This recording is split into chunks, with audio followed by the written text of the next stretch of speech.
नमस्कार, मैं राकेश शर्मा। जैसा कि हम पिछले काफी दिनों से कोविड महामारी से लड़ रहे हैं और हम जैसे बहुत सारे लोग डिफरेंट डिफरेंट तरीके से इसमें लड़ाई में अपना सहयोग दे रहे हैं कि इसको जीतने के लिए हमें कोरोना को जीतना है। लेकिन अभी सेकंड वेव चला गया है, एक राहत हमें मिली लेकिन साथ साथ एक समस्या दूसरी आई है कि जो रिसर्चर्स हैं, जो मेडिकल लाइन से जुड़े हुए लोग हैं, उन्होंने घोषणा की है कि इसकी थर्ड वेव भी आने वाली है। और वो थर्ड वेव जो आने वाली है उसमें ये भी बताया गया कि वो बच्चों के लिए बहुत ज्यादा घातक होगी। तो हमें अपने बच्चों को बचाना है, अपने आप को बचाना है और कोशिश करें कि थर्ड वेव से पहले हम सारे इंतजाम ऐसे मुकम्मल कर लें जिससे कि हमें जो हमने ये सेकंड वेव में जो त्रासदी भुगती है, जो हमने पीड़ा सही है, जो दर्द सहा है, जो हमने लॉसेस सहे हैं, जो हमारे नुकसान इतने हुए हैं, हम इस नुकसान को दोबारा नहीं चाहते कि हमारे साथ हो, हमारे देश में हो या विश्व में कहीं भी हो। और स्पेशली बच्चों का तो नुकसान हम किसी कीमत पर नहीं चाहेंगे। इसलिए हमारी कोशिश माइंड ओपनर चैनल की यह है कि हम ज्यादा से ज्यादा लोगों को आगाह करें, ज्यादा से ज्यादा लोगों को बताएं कि बच्चों को कोरोना से कैसे बचाएं। और अगर बदकिस्मती से हो जाए, उनको इन्फेक्शन हो जाए कोरोना वायरस से, तो वो उनसे कैसे बच सकते हैं। इसी सीरीज में हमने सबसे पहले आज एक हमारे मशहूर डॉक्टर डॉक्टर नितिन त्रिवेदी जी को बुलाया है, जो फिलहाल यूएई में सेटल है और रिसर्च वर्क भी कर रहे हैं और बच्चों के बहुत जाने माने विशेषज्ञ हैं। और इन्होंने, मैं थोड़ा सा इनके बारे में आधा मिनट बता दूं कि इन्होंने एमबीबीएस किया है चेन्नई से और एमडी पीडियाट्रिक किया है इन्होंने एएमयू से। और उसके बाद ये प्रेजेंटली मैंने जैसे बताया कि दुबई में काम कर रहे हैं। और उससे पहले इन्होंने सीनियर रजिस्ट्रार के तौर पे काम किया आरएमएल हॉस्पिटल न्यू दिल्ली में। इसके बाद इन्होंने assistant professor in MG medical college Jaipur में रहे।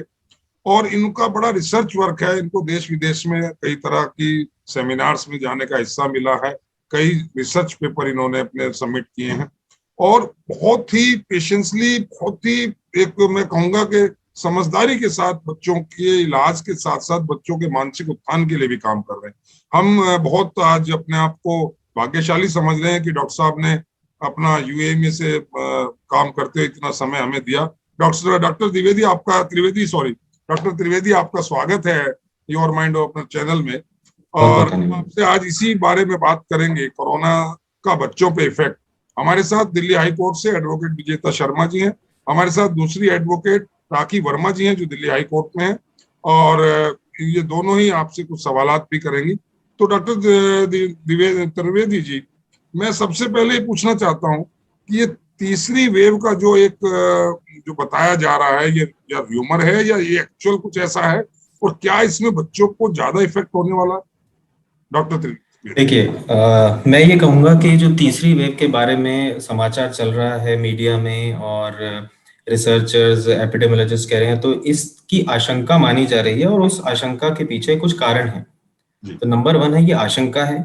हमें पेरेंट्स को और सभी समाज के लोगों को हमें ये बताने की जरूरत है कि ये केवल मात्र एक आशंका है और उस आशंका के पीछे हमारे कुछ कारण है कि ये क्यों संभावना है, ऐसी हो सकता है। तो सबसे मुख्य कारण मैं ये मानूंगा कि जो तीसरी वेव की बात कर रहे हैं उसमें बच्चों का जो रिस्क है, खतरा है, वो थोड़ा ज्यादा मान रहे हैं।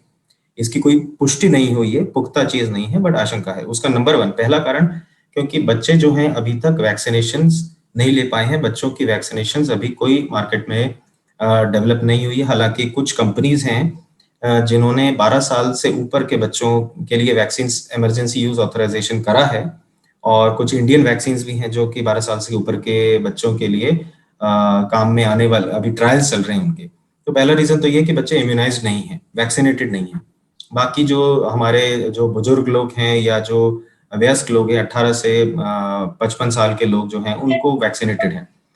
दूसरा कारण मैं ये मानता हूं कि जो पिछली वेव थी, पहली वेव 2020 की कहेंगे और जो 2021 की अभी है, उसमें बुजुर्ग लोग बहुत अफेक्ट हुए हैं।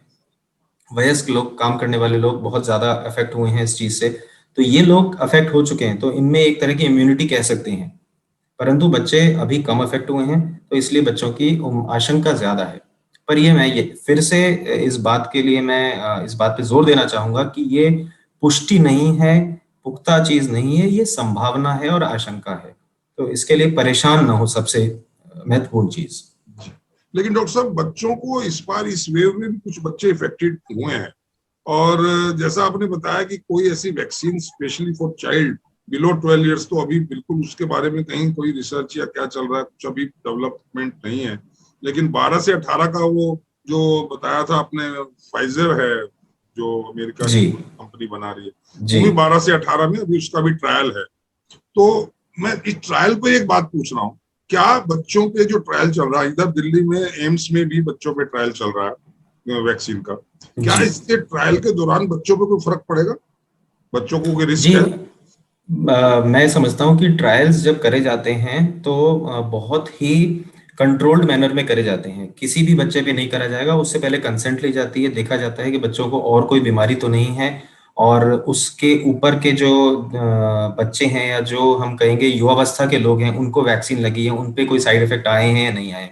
तो सबसे पहले मैं ये बात आपको कहना चाहूंगा कि कोई भी वैक्सीन या कोई भी दवा, फॉर दैट मैटर कोई भी दवा या वैक्सीन बाजार में आती है, तो वो अफेक्टिव हो, अफेक्टिव कम हो या अफेक्टिव ज्यादा हो, ये जरूरी नहीं है कि कम या ज्यादा हो सकती है, पर सबसे महत्वपूर्ण बात यह है कि उसके साइड इफेक्ट्स जो रिस्क होते हैं वो ना के बराबर होते हैं, तभी वो मार्केट में आती है। मरीजों को एक कंसेंट फॉर्म फिलअप कराया जाता है, उनका बार बार हर 2 दिन में, हर 3 दिन में उनको उनसे बातचीत की जाती है, कुछ पूछा जाता है कि आपको कैसा फील हो रहा है, कोई भी साइड इफेक्ट्स हैं जिस तरह जिससे कि जो साइड इफेक्ट्स हैं वो अर्ली पिकअप हो जाए। जी तो जी मैं नहीं मानता कि ये कोई बहुत ही इरेशनल चीज है। ये रैशनल तरीके से बहुत ही कंट्रोल्ड एनवायरनमेंट पे किए जाने वाले ट्रायल्स होते हैं। जी। तो बच्चों को कैसे पता लगे कि बच्चे इससे इफेक्ट हो रहे हैं? इसमें क्या हम प्रिवेंटिव मेजर ले सकते हैं? पहले तो प्रिवेंटिव मेजर कि हमें ये बच्चों पे इफेक्ट ही ना करे, हम तो ये चाहते हैं इफेक्ट ही ना करे, उसके बाद हम कुछ सोचें। उसके लिए क्या प्रिवेंशंस हैं? आप क्या सजेस्ट करते हो बच्चों को, किस तरीके से इसको प्रिवेंट किया जाए? बिल्कुल, आपका बहुत ही वैलिड सवाल है ये। मैं कहूँगा कि प्रिवेंशन के बारे में बातचीत हमें हमेशा करनी चाहिए, हर बीमारी के बारे में करनी चाहिए। कहा जाता है prevention is better than cure, तो प्रिवेंशन की बात हमें करनी चाहिए। और प्रिवेंशन के लिए जैसा कि हम पिछले साल से देखते आए हैं, मुख्यतः हम मानेंगे कि 3 चीजें हैं जिसको हम SMS की फॉर्म में जानते हैं। एस से सोशल डिस्टेंसिंग, मतलब उचित दूरी बनाए रखना। उचित दूरी बनाए रखने का ये भी मतलब होता है कि एक ही कमरे में बहुत सारे लोग इकट्ठे ना हो, 2 या 3 जरूरत पड़ने पे हो सकते हैं, और 2 मीटर का गैप बनाकर रखें, तो जिसको कहेंगे सोशल डिस्टेंसिंग या फिजिकल डिस्टेंसिंग कहते हैं। दूसरी चीज M से मास्क आती है।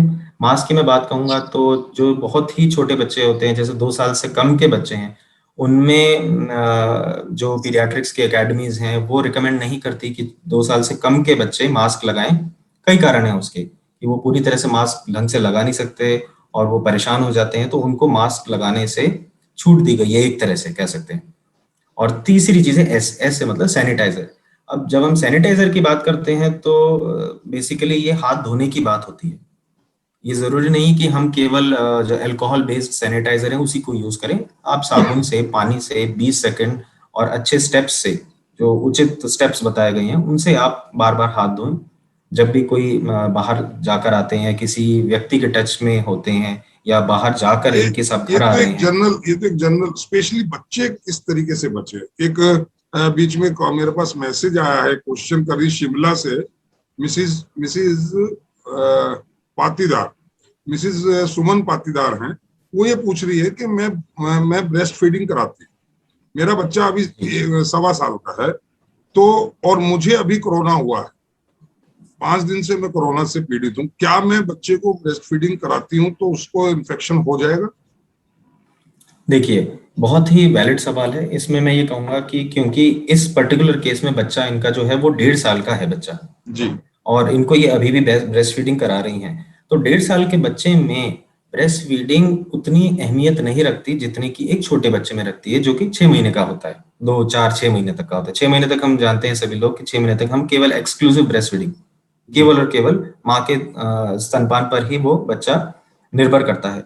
1.5 साल के बच्चे में बहुत कुछ खा रहा होता है, बहुत कुछ आहार ले रहा होता है बच्चा, तो उसमें ब्रेस्ट फीडिंग की उतनी आवश्यकता नहीं है। तो इस पर्टिकुलर केस के लिए मैं ये कहूंगा उनसे कि आप कोशिश करें ब्रेस्ट फीडिंग ना कराएं।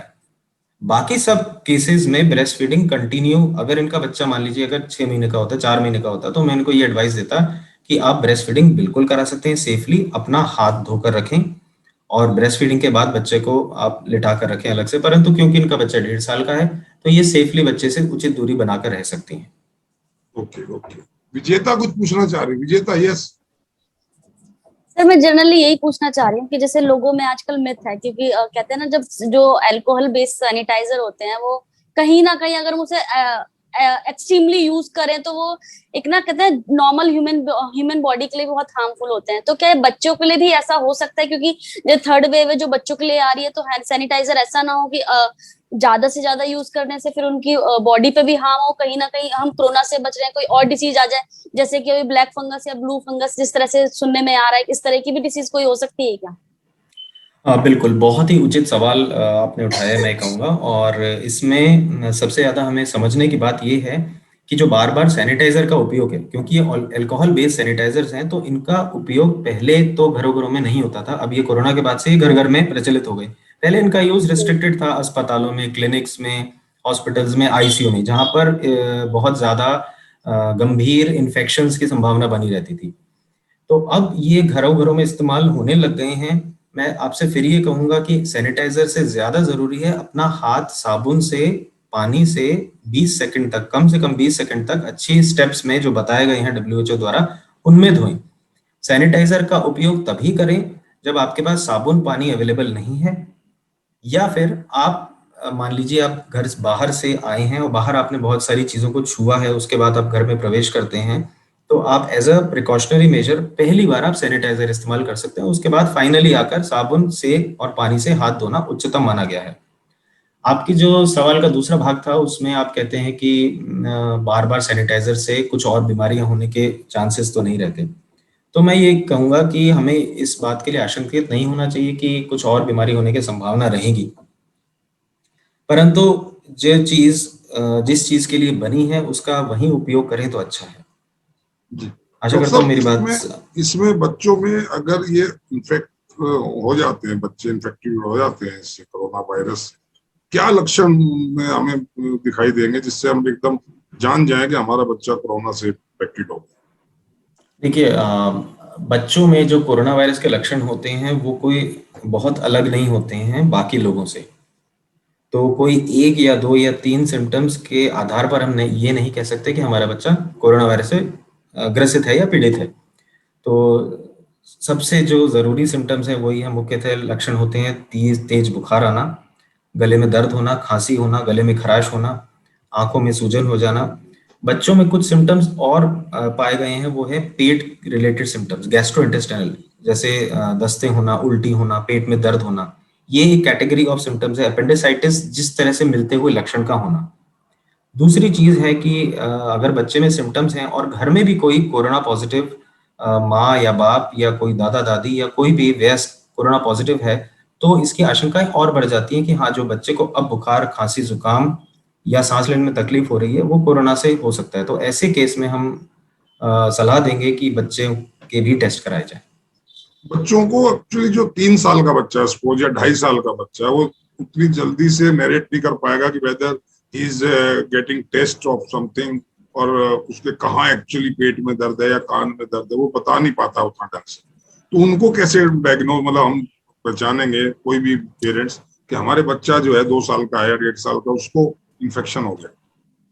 बच्चों में ये पता लगाने के लिए कि मेरे बच्चे को कोरोना सिम्पटम्स हैं या नहीं, तेज़ बुखार आएगा, जिसका कि माँ-बाप उसको पकड़ सकते हैं कि बच्चे में तेज़ बुखार आ रहा है, बच्चा खाँसी कर रहा है, लगातार निरंतर खाँसी आ रही है, नाक बह रही है, पेट में दर्द है, उल्टी है, दस्त है, सुस्त हो गया है बच्चा, या सांस चल रही है, पसली चलना जिसे कहते हैं, निमोनिया के लक्षण। इनमें से अगर कोई भी लक्षण है, तेज बुखार, खांसी, या तेज बुखार, नाक बहना, या उल्टी दस्त जो रुक नहीं रही है उसके साथ हल्का बुखार, इनमें से कोई भी लक्षण अगर ऐसा लग रहा है तो आपको समझना चाहिए कि ये संभावित कोरोना के लक्षण हो सकते हैं और अपने डॉक्टर से सलाह करें। अगर डॉक्टर कहता है कि टेस्ट कराने की जरूरत है तो बिल्कुल आप टेस्ट करवाएं। जी, वो राखी क्या पूछना चाह रही है? राखी, हाँ राखी पूछो।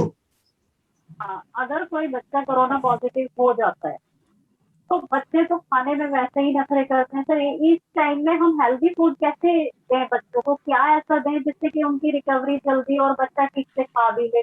तो फूड में सर उनको क्या प्रोवाइड कराया जाए?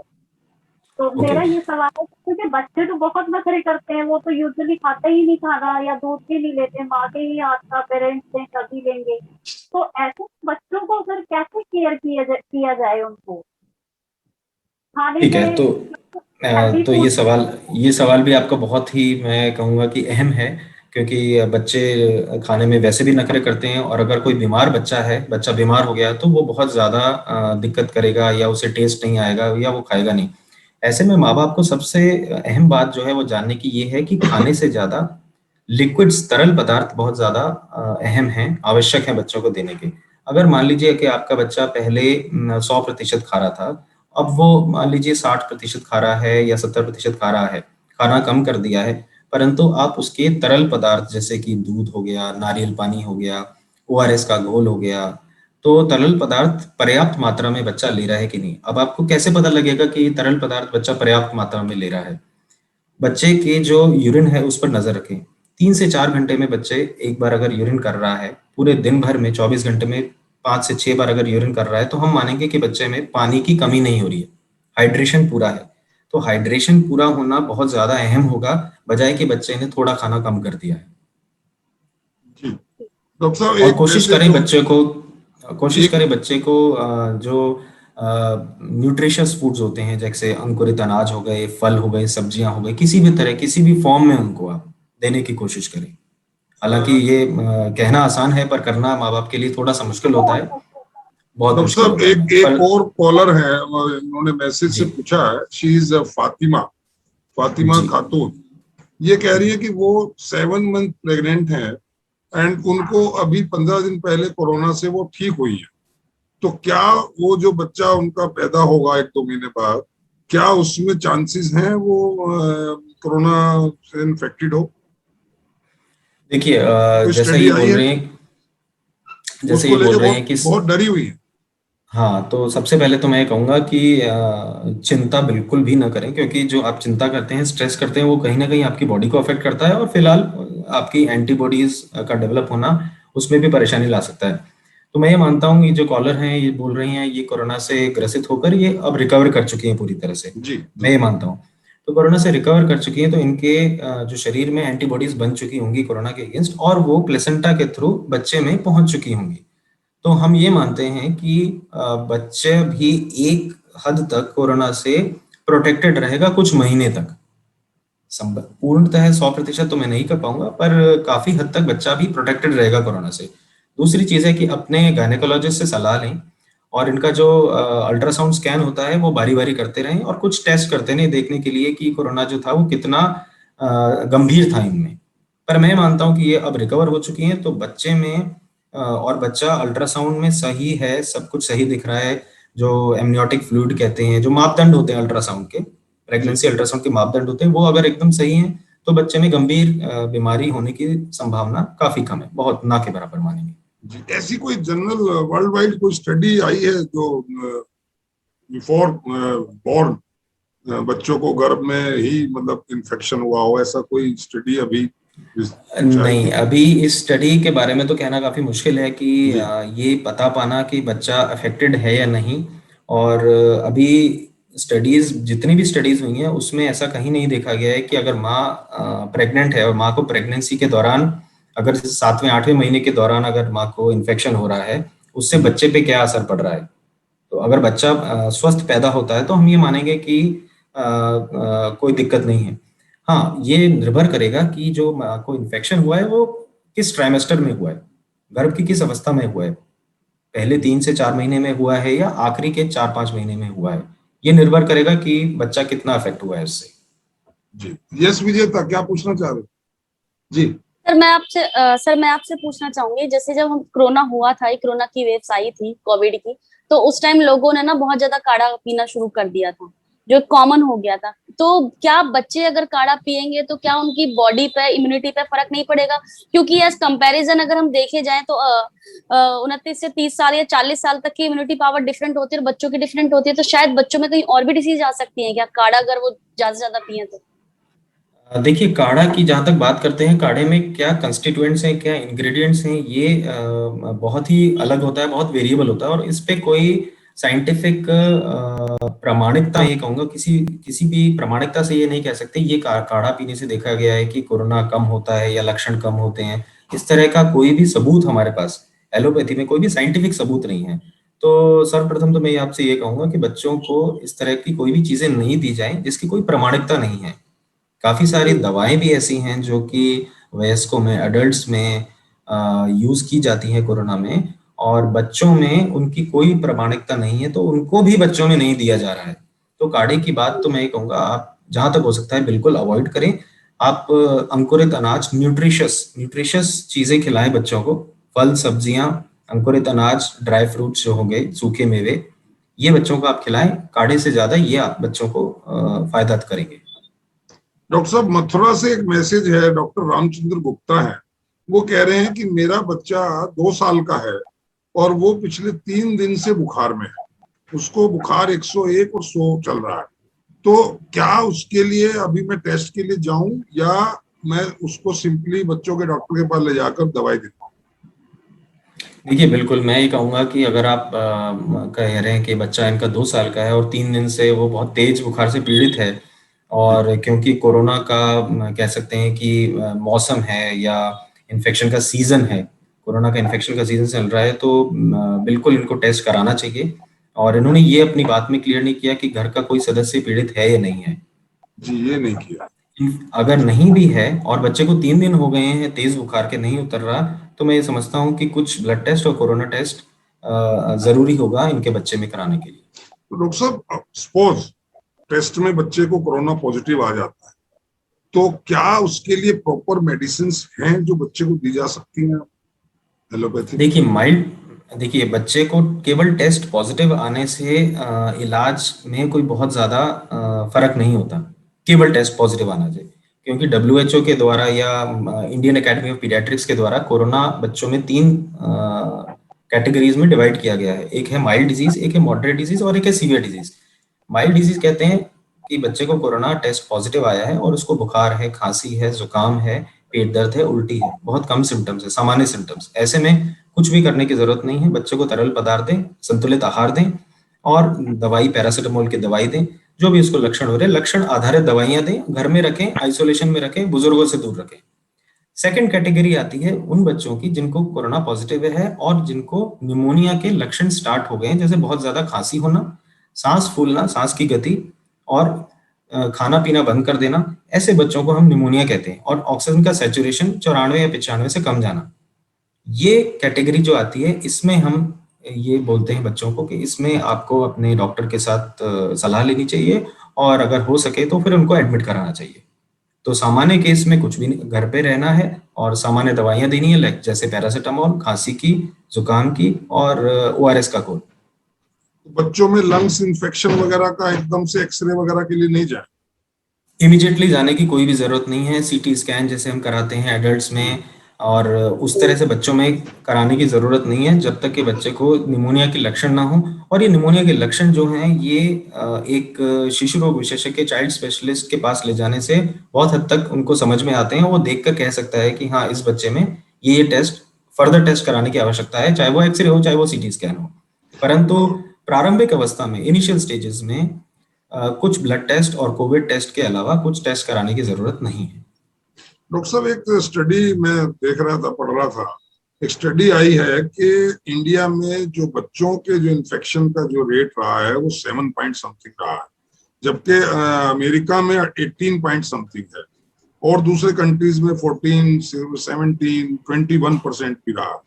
तो इंडिया में अभी ये कम है by the grace of God. तो इसके क्या रीजंस आप समझते हैं कि इंडिया में बच्चे क्यों इन्फेक्ट अभी नहीं हुए हैं ज्यादा? इसके कोई मेडिकल रीजंस हैं या सोशल रीजंस हैं? बिल्कुल, आपने ये सही सवाल पूछा। मैं ये कहूँगा कि जहाँ तक कि मेडिकल रीजंस का सवाल है, तो मुझे नहीं लगता कि मेडिकल रीजंस बहुत ज़्यादा हैं। सोशल रीजंस बिल्कुल हो सकते हैं कि अगर बच्चों को टेस्टिंग के लिए आप नहीं ले जा रहे हैं, बच्चों को टेस्ट नहीं कर रहे हैं या कम टेस्ट हो रहे हैं, तो एक नंबर हो सकता है कि उसके वजह से बच्चों में जो परसेंटेज पॉजिटिविटी है वो कम रहे।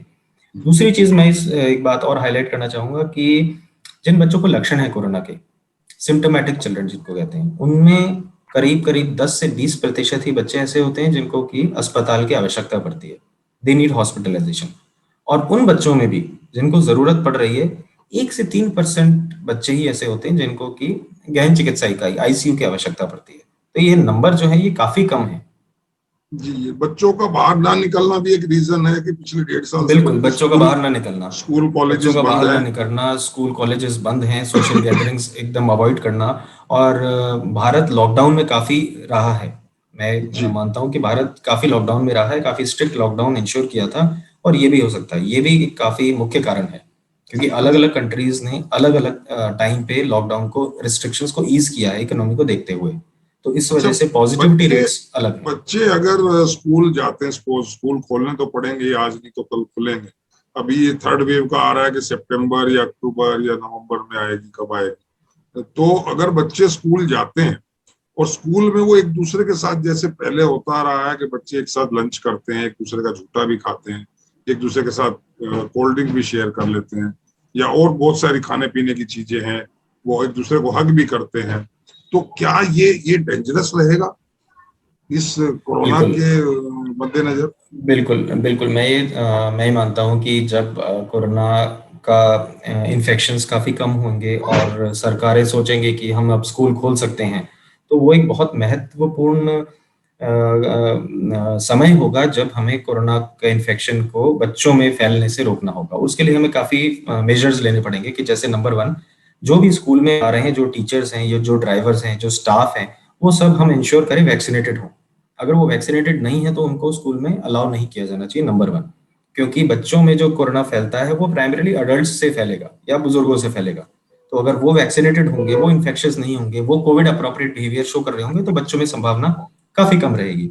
दूसरी चीज की क्लासेस में जैसे बच्चे 30, 40, 50 बच्चे हैं, उसको हमें डिवाइड करना पड़ेगा। एक क्लास में 10 से 15 बच्चे, और वो भी स्पेस्ड, डिपेंडिंग अपॉन क्लासरूम की साइज क्या है, बच्चों को स्पेस करके बिठाना पड़ेगा। और जो बड़े बच्चे हैं उनको मास्क का प्रयोग करना पड़ेगा। कैंटीन में एकत्रित होना, गैदरिंग होना, जी, सोशल फंक्शंस होना, एनुअल अवार्ड सेरेमनी होना, ये कुछ समय के लिए अभी प्रतिबंधित रहनी चाहिए।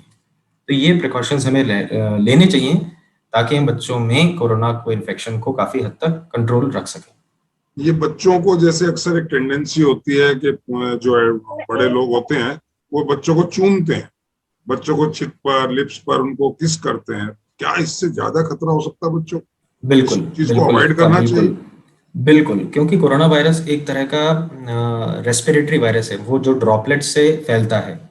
तो खांसने, केवल खांसने, छींकने, या केवल बोलने से भी, अगर मान लो कोई कोरोना इन्फेक्टेड है और वो पास में है बच्चे के, और वो बातचीत कर रहा है, जोर जोर से बातचीत कर रहा है या बोल रहा है, उसमें बहुत ज्यादा संभावना रहती है बच्चों के इन्फेक्शन होने की। तो जैसे आपने बताया कि जो केयर टेकर्स हैं, जो माँ बाप हैं या बुजुर्ग लोग हैं या कोई और लोग हैं जो बच्चों के साथ में रहते हैं, तो उनको बच्चों से उचित दूरी बनाकर रखना चाहिए। उनको किस करने से या हग करने से बचना चाहिए। जी, जस राखी। सर सर मैं ये कह रही थी कि डॉक्टर साहब, इसमें एक है कि भाई बच्चों के ऊपर हम बात कर रहे हैं, तो जब पता चले कि भाई बीइंग अ पेरेंट या बीइंग अ मदर मेरा बच्चा इन्फेक्टेड है कोरोना से, तो इस समय जो स्टेज आती है वो एकदम भयानक आ जाती है कि भाई मेरे बच्चे को कोरोना हो गया है। तो पेरेंट्स को क्या हिदायत है कि वो अपने बच्चे के साथ कैसे रहे, क्योंकि देखिए बच्चा पेरेंट, तो पता ही नहीं उसको क्या हुआ है, तो पेरेंट्स को किस तरह उसको गाइड करना होगा बहुत अगर बहुत अहम बच्चा क्वेश्चन है छोटा ही डॉक्टर साहब। होता है। ये बड़ा, ये बच्चों को बहुत, कैसे आइसोलेट रखें? ये हाँ, ये बहुत अहम क्वेश्चन है। और मैं ये कहूँगा कि सबसे पहले मैं इस क्वेश्चन पे आऊँ उससे पहले मैं ये पेरेंट्स को एक मैसेज देना चाहता हूँ कि आपको भय और भ्रम दोनों से ही बचना है। और राइट। तथ्य जो हैं उनको आपको लेकर चलना है। और तथ्य ये है कि बच्चों में कोरोना की जो बीमारी है वो हो सकती है, बच्चे वल्नरेबल हैं, पीडियाट्रिक पॉपुलेशंस वल्नरेबल हैं, वो हो सकती है उनको। परंतु कुछ तथ्य हैं जिनको आपको देखना पड़ेगा कि 10 से 20% बच्चों को ही हॉस्पिटलाइज होने की आवश्यकता होती है, और 1 से 2-3% बच्चे ही आईसीयू में जाते हैं। और मोर्टेलिटी भी काफी कम है, बहुत ही कम है। तो सबसे पहला काम जो पेरेंट्स को करना है, मैं कहूंगा आगे बताने से पहले सबसे पहला काम करना है कि डर और आशंका बिल्कुल साइड में रखनी है। दूसरी चीज, राइट। अब बच्चों को कैसे केयर टेक करें, ये सवाल को मैं 2-3 भागों में डिवाइड करूंगा। इस पे निर्भर करेगा कि बच्चे की उम्र क्या है। अगर मान लीजिए आपका बच्चा बहुत ही छोटा है, 6 महीने का, 8 महीने का, साल, 1.5 साल का बच्चा है, 2 साल तक का बच्चा है, तो पूरी संभावना है कि उसको अगर कोविड हुआ है तो घर में किसी न किसी से लगा होगा। आमतौर पर आपने भी देखा होगा, माँ या बाप पॉजिटिव होता है। ऐसे में जो भी केयर टेकर है, उसको बच्चे के साथ में एक अलग कमरे में रहना चाहिए। और अगर घर में आमतौर पर बुजुर्ग व्यक्ति होते हैं, जिनको कोई क्रॉनिक समस्या है, जैसे डायबिटीज है, हाइपरटेंशन है, रीनल फेलियर है, किडनी की बीमारी है, अस्थमा है, कोई दवाइयाँ चल रही हैं, कैंसर है, उनसे उचित दूरी बना रखनी चाहिए, उनसे बिल्कुल आइसोलेट होकर रहना चाहिए, अलग कमरे में रहना चाहिए। और एक जो केयर टेकर है बच्चे को देख रहा है, उसको कुछ कुछ बातों को देखना चाहिए कि बच्चे की सांस तो नहीं चल रही है, उल्टियां तो नहीं कर रहा है, सुस्त तो नहीं हो गया अत्यधिक, या नीला तो नहीं पड़ रहा है, या बच्चे के जो हाव भाव में है उसमें कोई परिवर्तन आ रहा है क्या। अगर ऐसा कुछ होता है तो अपने डॉक्टर से आप फोन पे सलाह लें, और अगर वो बोलता है तो आप अस्पताल में एडमिट करवाएं।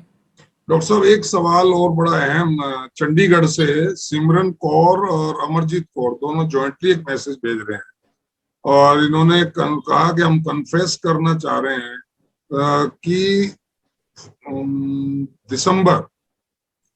जनवरी फर्स्ट वीक में हम पति पत्नी हैं और अभी हमारी न्यूली मैरिड है, और हमने जनवरी फर्स्ट वीक में हमारे बीच में रिलेशंस बने, और रिलेशन बनने के नेक्स्ट डे हमें फीवर हुआ, एंड उसके 3 दिन बाद हमने टेस्ट कराया तो हम दोनों पॉजिटिव। तो और उसके बाद now we are okay, but pregnancy है, कंसीव कर लिया उन्होंने और वो प्रेगनेंसी है, तो हमें डर ये है, हम इस बच्चे का अबॉर्शन नहीं कराना चाहते, तो what should we do, whether he will be the affected with corona virus और नॉट। बड़ा अहम सवाल है।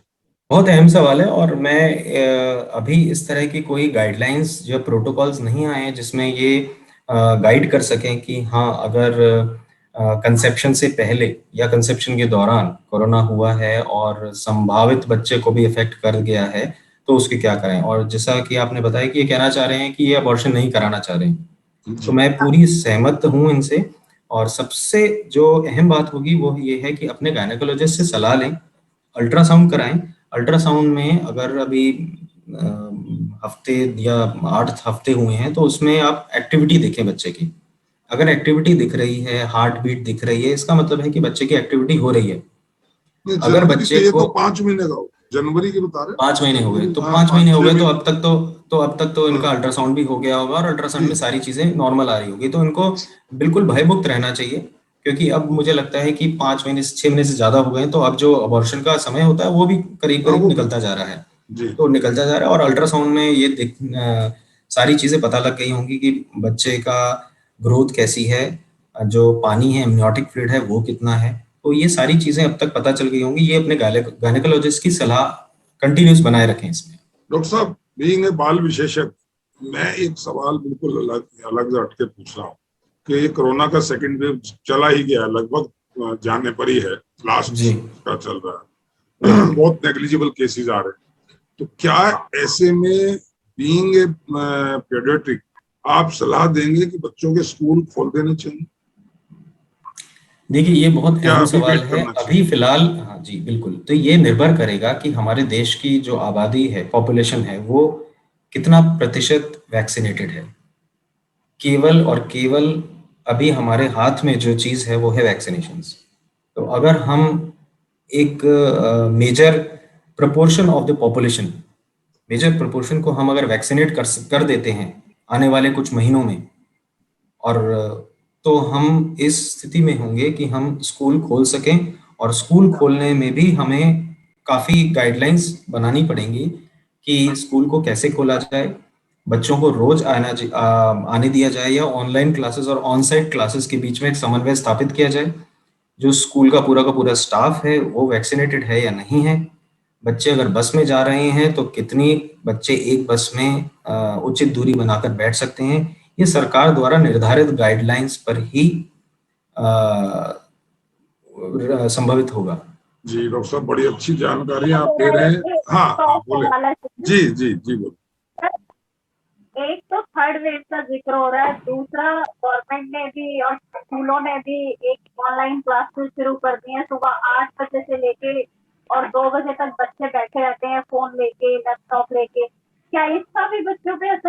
चला जाएगा या ठीक है ये सब? क्योंकि देखिए बहुत ये ज्यादा इसको प्रॉब्लम करने वाली बात है ये, और इफेक्ट ज्यादा से कोई of online classes. Effect of हाँ ऑनलाइन क्लासेस, बिल्कुल। देखिए इफेक्ट ऑफ ऑनलाइन क्लासेस जो है वो दो तरह के इफेक्ट में आएगा, एक होगा इमीडिएट इफेक्ट्स और एक है लॉन्ग टर्म इफेक्ट्स।